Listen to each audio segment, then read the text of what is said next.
Hi everyone, hope all are well in your home. আমি Force and Laws of Motion chapter to পঢ়া হৈ গল আজি আমি Force and Laws of Motion কি পঢ়িলো তাক আকৌ এবাৰ মনত পেলাম What is force? Force বুলি ক'লে আমি কি বুজো simply push or pull আৰু এটো এটা কি হয় এটা external effort হয় যদি বস্তু এটা ৰেষ্টত আছে তাক মোশনলে আনিবলৈ হলে আমি এটা external effort দিব লাগিব আৰু নাইবা যদি আমি কওঁ বস্তুটো ৰেষ্টৰ পৰা মোশনলে অহাৰ কাৰণ কি কজ কি হে কজটো কি হ'ব force okay it is a force apply কৰিলে বস্তু এটাৰ ষ্টেটটো চেঞ্জ হ'ব তেনেকুৱা কথাও নহয় কাৰণ আমি পঢ়িছিলো কি টু টাইপস অফ ফোর্সেস থাকে balance force and unbalance force balance ফোর্সত কি হয় নেট ফোর্স ইকুয়াল টু 0 হয় অৰ্থাৎ তাত কি হয় বস্তুটোৰ ষ্টেটটো চেঞ্জ নকৰে যেতিয়া দুটা ফোৰ্সৰ ইকুয়াল ম্যাগনিটিউড হয় আৰু অপোজিট ডাইৰেকশনত এক কৰি থাকে তেতিয়া কি হ'ব যদি ম্যাগনিটিউডটো সেম হয় তেতিয়া হলে হি কন্টিনিউ কৰি থাকে ষ্টেটটো ৰেষ্টত থাকিলে ৰেষ্টত থাকিব মোশনত থাকিলে মোশনত থাকিব আমি এক্সাম্পল কি লৈছিলো যদি আমি ওয়াল এখন ঠেলি থাকো তেতিয়া হলে ওয়ালখনে আমি ওপৰ যেটো ফোৰ্স দিম ওয়ালখনো আমাৰ এটা সেম এমাউন্ট অফ ফোৰ্স আমাক অপোজিট ডাইৰেকশনত এপ্লাই কৰিব যাৰ কাৰণে ওয়ালখনৰ পজিশনটো চেঞ্জ নহয় নেক্সট আসলে কি টাগ অফ ওয়াৰ কি হয় দুটা টিমে এটা ৰছী টানি থাকে অপোজিট ডাইৰেকশনত আৰু যেতিয়া কোনোবা এটা টিমৰ ফোৰ্সটো লাৰ্জ হৈ যায় তেতিয়া সেই ৰছীডাল নিজৰ পিনে যেটো টিমৰ ফোৰ্স বাঢ়ি যায় সেই পিনে ৰছীডাল গুচি যায় সেই টিমটোৱে খেলখন জিকে এতিয়া তাৰ পৰা কি বুজিলো যে আনব্যালেন্স ফোৰ্স কি আনব্যালেন্স ফোৰ্স মানে হল যেতিয়া দুটা ফোৰ্সেস আনইকুয়াল ম্যাগনিটিউড হ'ব আৰু অপোজিট ডাইৰেকশনত হ'ব যেটো ফোৰ্স লাৰ্জ হ'ব সেই ফোৰ্সৰ ডাইৰেকশনতে অবজেক্টটো মুভ কৰিব ওকে এটা এফেক্ট অফ ফোৰ্স কি ফোৰ্সে কৰিব পাৰে কি ফোৰ্সে কি কৰিব পাৰে ষ্টেট অফ ৰেষ্ট মানে ষ্টেটটো চেঞ্জ কৰিব পাৰে যদি ৰেষ্টত আছে বস্তুটো তাক মোশনলে আনিব পাৰে মোশনত থকা বস্তুটো ৰেষ্টলে আনিব পাৰে size of the object change কৰিব পাৰে shape of the object মই হিখিনি তোমালোকক এক্সাম্পল দিছিলুৱে স্পিড অফ দা অবজেক্ট হেতু আমি গাড়ী এখন চলালে ফোৰ্স এপ্লাই কৰি আমাৰ নিজৰ মতে গাড়ীখনৰ কি কৰিব পাৰো স্পিডটো বঢ়াব বা কমাব পাৰো কিন্তু তাৰ কাৰণে আমি এটা এক্সটাৰ্নাল এফৰ্ট দিব লগা হয় direction of the object okay এইকেটা আছিল effect of forces তাৰ পিছৰ আমাৰ নেক্সট পইণ্টটো কি আছিল ইনাৰ্চিয়া এটা ইনাৰ্চিয়া বুলি ক'লে আমি কি বুজো তোমালোকক বহুতক মই দেখিছো যে ইনাৰ্চিয়াটো অলপ কনফিউজ আছে ইনাৰ্চিয়া মানে কি বস্তু এটাই এটো এটা অপোজ কৰে যে হি যদি ৰেষ্টত থাকে তাৰ ৰেষ্টত থাকিবলৈ মন যায় আৰু হি যদি মোশনত থাকে তাৰ মোক কন্টিনিউ কৰিবলৈ মন যায় মোশনটো আৰু সিম্পলি ক'বলৈ গলে ইনাৰ্চিয়াটো হৈছে লেজিনেছটো যেটো আমাৰ এলাহ ভাৱটো ওকে মানে যেতিয়ালৈকে তুমি কোনো এক্সটাৰ্নাল এনাৰ্জি নিদিয়া তেতিয়ালৈকে হি ৰেষ্টত থাকা দিলে ৰেষ্টতে থাকিব আৰু হি ৰেষ্টৰ পৰা মোশনলে আনিবলৈ তাৰ ষ্টেটটো চেঞ্জ কৰিবলৈ কৰা মানে কি হ'ব আমি ইনাৰ্চিয়াটো চেঞ্জ কৰা ইনাৰ্চিয়া মানে ৰেষ্টত থাকিলে ৰেষ্টত থকা আৰু ইউনিফৰ্ম মোশনত থাকিলে ইউনিফৰ্ম মোশনত থকা এতিয়ালে ইনাৰ্চিয়া তেতিয়া কাৰ ওপৰত ডিপেন্ড কৰিব only it's depend mass of the object আৰু সেই কাৰণে কোৱা হয় mass is the measurement of inertia আৰু যেতিয়া কোনো এটা বস্তুৰ মাস বেছি হ'ব তাৰ ইনাৰ্চিয়াও বেছি হ'ব আৰু যদি বস্তুটোৰ মাস কম হয় তাৰ ইনাৰ্চিয়া কম হ'ব মানে বস্তুটোৰ মাস কম হয় মানে কি তাক মোশনলে আনিবলৈ আমি কম ফোর্স এপ্লাই কৰিব লাগিব তাৰ ষ্টেটটো চেঞ্জ কৰিবলৈ আমাৰ ফোৰ্সটো কম লাগিব এটা নেক্সট পইণ্ট আছিল কি টাইপস অফ ইনাৰ্চিয়া আমি পঢ়িছিলো তিনটা টাইপস অফ থাকে inertia at rest inertia in motion আৰু inertia in direction inertia at rest কি কৈছিলে যে ৰেষ্টত যদি থাকে বস্তু এটা তাৰ ৰেষ্টত থকা হি ৰেষ্টতে থাকিব বিচাৰে আৰু হেতু তাৰ ৰেষ্টত থকা টেন্ডেন্সি এতিয়া তাৰ আমি এক্সাম্পলটো কি কৈছিলো যে যদি ট্ৰেইন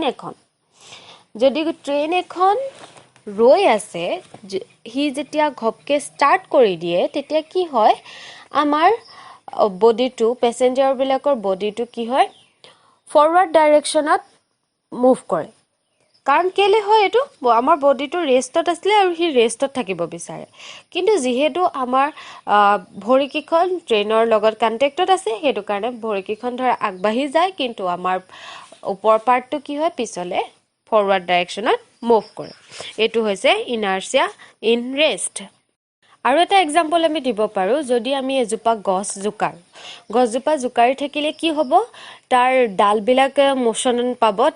মোচন পাব কিন্তু পাতখিনি কি হয় যিহেতু সিহঁতে ৰেষ্টত আছিলে পাতখিনি ৰেষ্টত থাকিবলৈ বিচাৰে আৰু সেইকাৰণে কি হয় বুঢ়া পাতখিনি যিখিনি ভালকে লাগি নাথাকে আৰু ডালৰ লগত তাৰ ফ'ৰ্চটো কমি যায় সিহঁতি তললে সৰি যায় due to inertia of rest কাৰণ সিহঁতে ৰেষ্টত থাকিব বিচাৰে সিহঁতে মোচনলৈ আহিব নোখোজে নেক্সট পইণ্টটো আছিলে কি ইনাৰ্চিয়া অফ মোচনে কি কয় যদি বস্তু এটা ইউনিফৰ্ম মোচনত গৈ আছে সেই বস্তুটোৱে তাৰ মোচনটো কণ্টিনিউ কৰি থাকিব বিচাৰে সি ৰেষ্টলৈ আহিব নোখোজে এতিয়া তাৰ এক্সাম্পল আমি কি দিছিলোঁ যদি এখন বাছ গৈ আছে সি ছাডেনলি ষ্টপ হয় মানে ছাডেনলি ব্ৰেক মাৰাটোকে ল'ব পৰা ছাডেনলি যেতিয়া ব্ৰেক মাৰি দিয়ে তেতিয়া কি হয় আমাৰ বডিটোৱে আগলে মুভ কৰে ফৰৱাৰ্ড ডাইৰেকশ্যনত মুভ কৰে কি হয় যেতিয়া ঘপকে ব্ৰেক মাৰি দিয়ে কি হয় আমাৰ আকৌ ক'ব লাগিব ভৰিকেইখন আমাৰ কণ্টেক্টত থাকে গাড়ীখনৰ তেতিয়া কি হয় ভৰিকেইখনটো ৰৈ গ'ল কিন্তু আমাৰ বডিটো কি হৈ আছিলে মুভ কৰি আছিলে মোচনত আছিলে আৰু সেই মোচনত থাকিবৰ কাৰণে সি কি হয় আগলে গুচি যায় আৰু সেইটো কাৰণে ছিট বেল্ট লগোৱাটো প্ৰয়োজনীয় আৰু এটা আমি এক্সাম্পল দিব পাৰোঁ এক্সাম্পলটো ছেম বাছৰ কথাই ক'ব পাৰি বাছৰ ওপৰত যেতিয়া বস্তু অনা হয় তাক ভালকৈ বান্ধি লোৱা হয় কেলৈ বান্ধি লোৱা হয় প্ৰথমতেতো সি মোচনত একো নহয় আহি থাকিব কিন্তু ব্ৰেক মাৰোঁতে বা ছাডেনলি ষ্টপ কৰোঁতে কি হ'ব বস্তুখিনি মোচনটো কণ্টিনিউ নহয় ষ্টপ হ'বলৈ নিবিচাৰি বস্তুখিনি পৰি যাব সেইকাৰণে টাইটকৈ ভালদৰে বান্ধি লোৱা হয় নেক্সট পইণ্ট আছিলে কি ইনাৰ্চিয়া অফ ডাইৰেকশ্যনত কি কৈছে যে সি ডাইৰেকশ্যনটো চেঞ্জ কৰিব নোখোজে ইয়াতো তোমালোকৰ ডাউট আছিলে যে আমি ৰাইট টাৰ্ণ লওঁতে আমি লেফ্টৰ পিনে মুভ কৰোঁ কি অপজিট হয় নেকি ডাইৰেকশ্যনটো একচুৱেলি অপজিট নহয় ডাইৰেকশ্যনটো মোক এইটো বুজাবলৈ কোৱা হৈছে যে যদি ষ্ট্ৰেইট লাইনত গৈ আছে সি ষ্ট্ৰেইট লাইন ডাইৰেকশ্যনটোতে গৈ থাকিব বিচাৰে যেতিয়া টাৰ্ণ ল'ব তেতিয়া বডিটোৱে সেই টাৰ্ণ লওঁতে বডিটোৱে কি কৰিলে ষ্ট্ৰেইট লাইনত যোৱা টেণ্ডেঞ্চিটো তাৰ আছে সেইটো কাৰণে সি বডিটোৱে টাৰ্ণটো ল'ব খোজা নাই ডাইৰেকশ্যনটো চেঞ্জ কৰিব খোজা নাই আৰু সেইকাৰণে আমি কি হৈ যায় আমি বেকা হৈ যাওঁ আমি যদি লেফ্ট টাৰ্ণ লৈছে আমি ৰাইটৰ পিনে মুভ কৰিবলৈ অ'কে এইকেইটা আছিলে inertia of rest inertia of মোচন আৰু ইনাৰ্চিয়া অফ ডাইৰেকশ্যন এতিয়া সেই নিউটনছৰ ল তিনিটা আছিলে ফাৰ্ষ্ট ল ছেকেণ্ড ল এণ্ড থাৰ্ড ল অফ মোচন আৰু ইনাৰ্চিয়াৰ ওপৰত ডিপেণ্ড কৰিয়ে ফাৰ্ষ্ট লটো বেছ হৈছে যদি কেতিয়াবা সুধিব পাৰে ফাৰ্ষ্ট ল অফ মোচন ডিপেণ্ড অন হোৱাট ফেক্টৰ্ছ তেতিয়া কি বুলি ক'ব লাগিব it's depend on the inertia first law of মোচনে কি কয় যে everybody continue in it state of rest or motion unless and until external force is applied on it মানে যেতিয়ালৈকে কোনো আমি বাহিৰা ফ'ৰ্চ নিদিওঁ তেতিয়ালৈকে ৰেষ্টত থকা বস্তুটো ৰেষ্টত থাকিব আৰু যদি ইউনিফৰ্ম মোচনত আছে বস্তুটো ইউনিফৰ্ম মোচনত থাকিব আৰু এই ফাৰ্ষ্ট ল অফ মোচনটোক আকৌ কি বুলিও কয় ল অফ ইনাৰ্চিয়া বুলিও কয় এইটো কুৱেশ্যনো দিয়ে যে ফাৰ্ষ্ট ল অফ মোচনটোক আৰু কি নামেৰে জনা যায় সেইটো হ'ব কি ল অফ ইনাৰ্চিয়া তাৰো এটা এক্সাম্পল দিব পাৰোঁ যদি এটা গিলাচৰ ওপৰত এখন বৰ্ড ৰাখি লওঁ তাৰ ওপৰত এটা কইন ৰাখোঁ আৰু খুব ইনষ্টেণ্ট টাইমৰ ভিতৰত কম সময়ৰ ভিতৰতে খুব স্পীডত বৰ্ডখন এখন কাগজৰ বৰ্ড নহয় আচলতে এখন ডাঠ কাগজ ল'লোঁ যেনিবা ডাঠ কাগজখন ঘপকৈ টানি দিলোঁ কইনটো কিন্তু তেতিয়া সেই ডাঠ কাগজখনৰ লগতে মুভ নকৰি কইনটো গিলাচটোৰ ভিতৰত সোমাই যাব কেলৈ সোমাব সি ৰেষ্টত আছিলে সি ৰেষ্টত থাকিব বিচাৰে সি মোচন কৰিবলৈ নোখোজে এইটোৱে হৈছে ফাৰ্ষ্ট ল অফ মোচন নেক্সট হ'ব ছেকেণ্ড ল অফ মোচন পঢ়াৰ আগত আমি কি জানি ল'ব লাগিব মোমেণ্টাম হোৱাট ইজ মোমেণ্টাম মানে কি বুলি কৈছিলোঁ চিম্পলি মাছ ইন মোচন আৰু এইটো কি আছিলে it is the product of mass and the velocity mass আৰু ভেলচিটি হোৱাৰ কাৰণে ইয়াৰ SI ইউনিট কি হ'ব kilogram metre per second okay মোমেণ্টামটো কি কোৱান্টিটি স্কেলাৰ নে vector momentum is a vector quantity কাৰণ ইয়াৰ ডেফিনিট ডাইৰেকশ্যন থাকে কাৰণ ই কি কাৰ প্ৰডাক্ট হয় মাছ আৰু ভেলচিটিৰ হয় মাছ এটা স্কেলাৰ কোৱান্টিটি আৰু ভেলচিটি হৈছে এটা ভেক্টৰ কোৱান্টিটি মই তোমালোকক আগতেও কৈছো product of scalar and vector quantity R always A vector quantity okay এতিয়া মোমেন্টামটো কাৰ ওপৰত ডিপেন্ড কৰে মোমেন্টাম ডিপেন্ড কৰে মাছ আৰু ভেলচিটিৰ ওপৰত যদি অবজেক্ট এটা ৰেষ্টত থাকে তাৰ মোমেন্টাম থাকিবনে নো অবজেক্টটো ৰেষ্টত থাকিলে ভেলচিটি 0 হৈ যাব আৰু তাৰ কোনো মোমেন্টাম নাথাকে এতিয়া অবজেক্ট এটাৰ মোমেন্টাম কেতিয়া লাৰ্জ হ'ব অবজেক্ট এটাৰ মোমেন্টাম তেতিয়া লাৰ্জ হ'ব যেতিয়া তাৰ মাছ বেছি হ'ব নাইবা তাৰ ভেলচিটি বেছি হ'ব যদি অবজেক্ট এটাৰ মাছ কম কিন্তু ভেলচিটি বহুত বেছি হয় তেতিয়াও তাৰ মোমেন্টাম লাৰ্জ হ'ব পাৰে আৰু যদি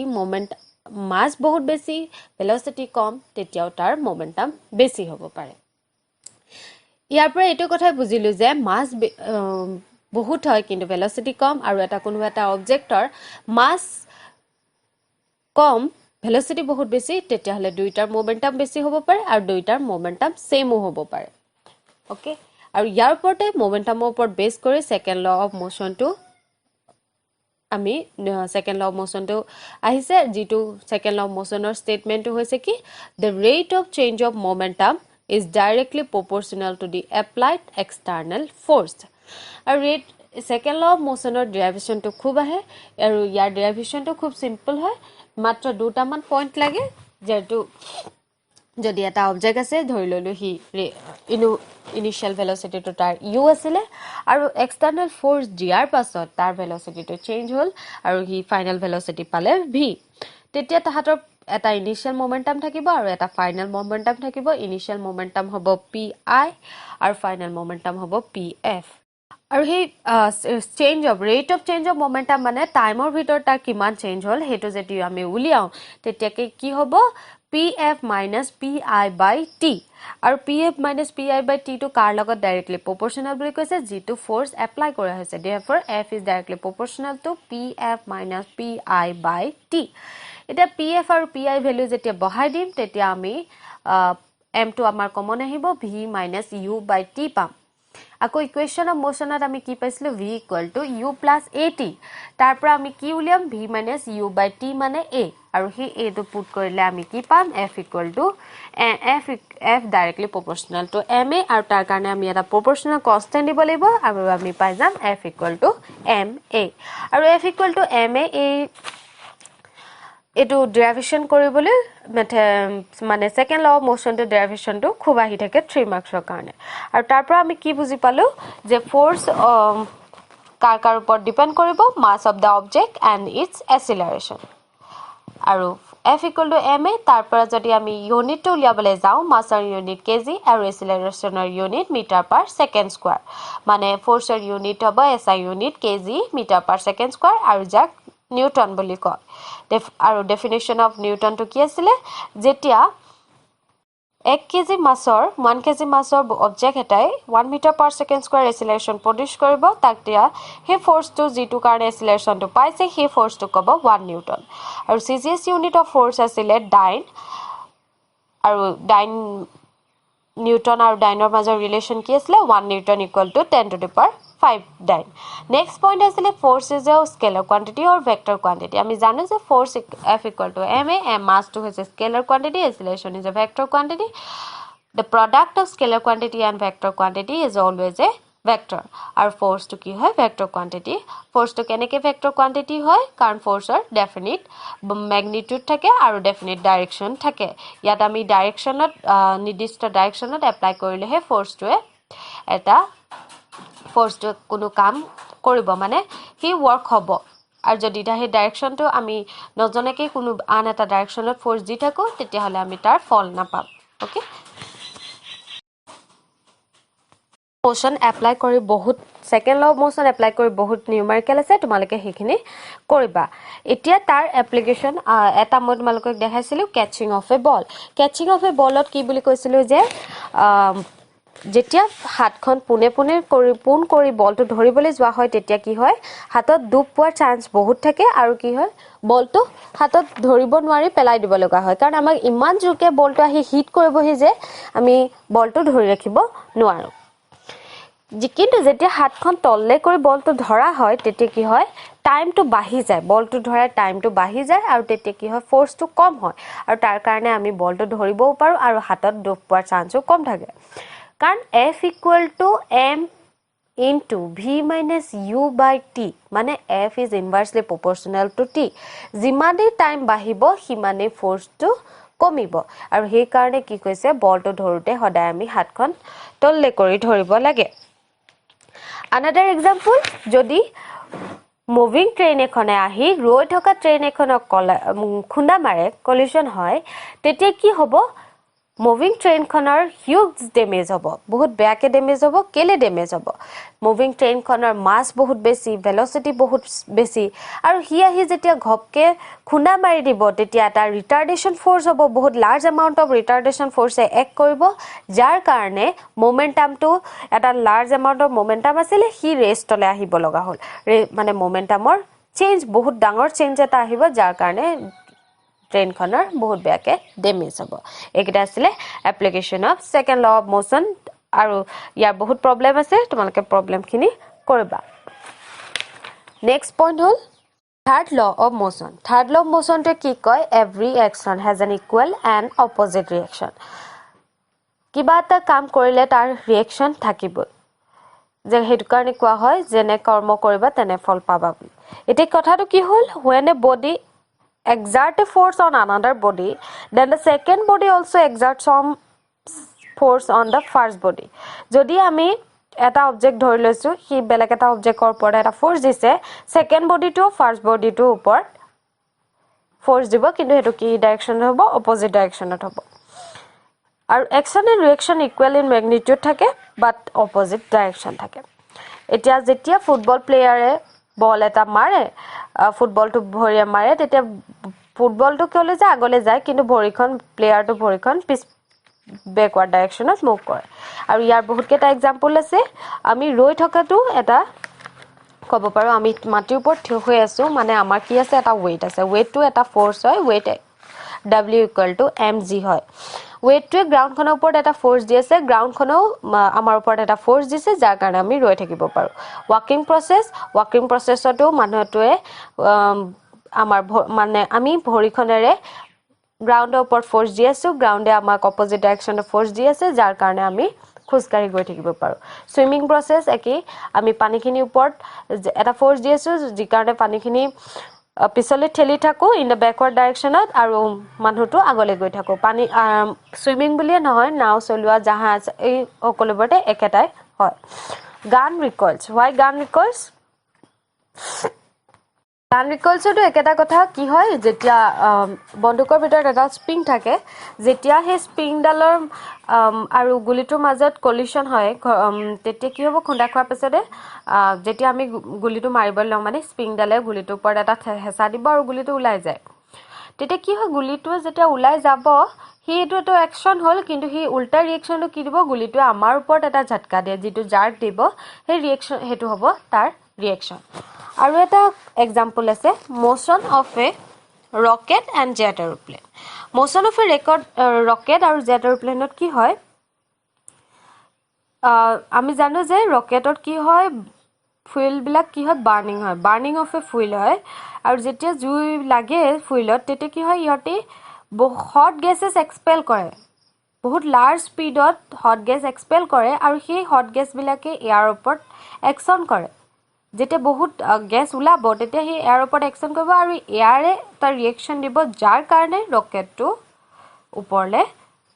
যাত সহায় হয় ওপৰলে যায় আৰু আপাৰ ডাইৰেকচনত মুভ কৰিব পাৰে কি কৈছো ধৰিব পাৰিছা যে কি হয় ৰকেটত বহুত লাৰ্জ স্পীডত ইয়াতে হট গেছ এক্সপেল কৰে এয়াৰ আৰু সেই হট গেছখিনিয়ে এয়াৰ ওপৰত একচন কৰে আৰু এয়াৰে ৰিয়েকচন হিচাপে ৰকেটটো আপৱাৰ্ড ডাইৰেকচনত মোশনত হেল্প কৰে ওকে এইকেইটা আছিলে এক্সাম্পল আৰু বহুত এক্সাম্পল আছে কিন্তু এইকেইটা আমি মনত ৰাখিবলগীয়া এক্সাম্পল যে every action has an equal and opposite reaction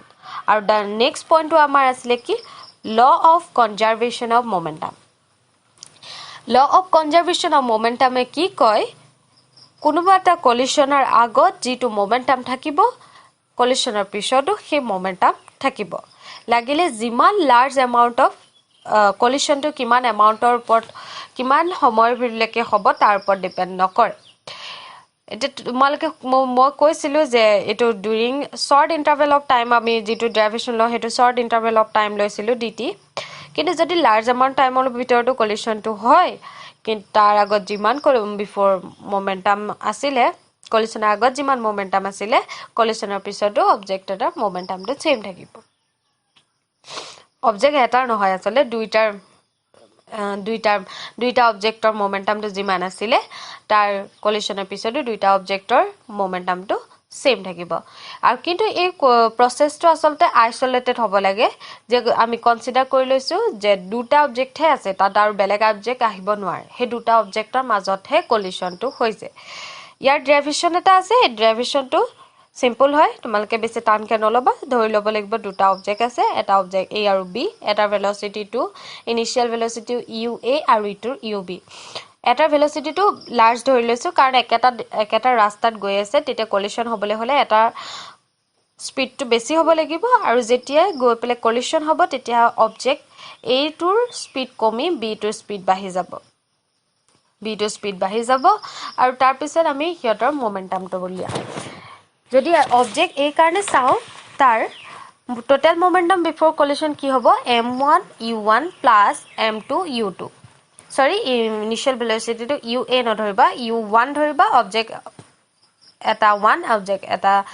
second object to 2 বুলি ধৰি লৈছো আৰু total momentum of the system before collision কি হ'ব m1 v1 m2 v2 এটো হ'ব অবজেক্ট b কাৰণে এটা rate of change of momentum of body A rate of change of momentum আমি যেটো সেকেন্ড ল অফ মোশনত কৰিছিলো হে স্টেপ কেটা সেম হ'ব final momentum minus initial momentum by time মানে কি হৈ যাব m1 v1 m1 u1 by dt আৰু second law of motion to rate of change of momentum to কি হয় ফোৰ্স হয় হে f টু লগত ইকুয়াল কৰি দিলু তাৰ পিছত বডি b কাৰণে যদি চাও same process final momentum minus initial momentum by time আৰু হি ফোৰ্স টু হে rate of change of momentum টু আকৌ ফোৰ্সৰ লগত ইকুয়াল হ'ব কিন্তু এই ফোৰ্স টু অপোজিট হ'ব কেলে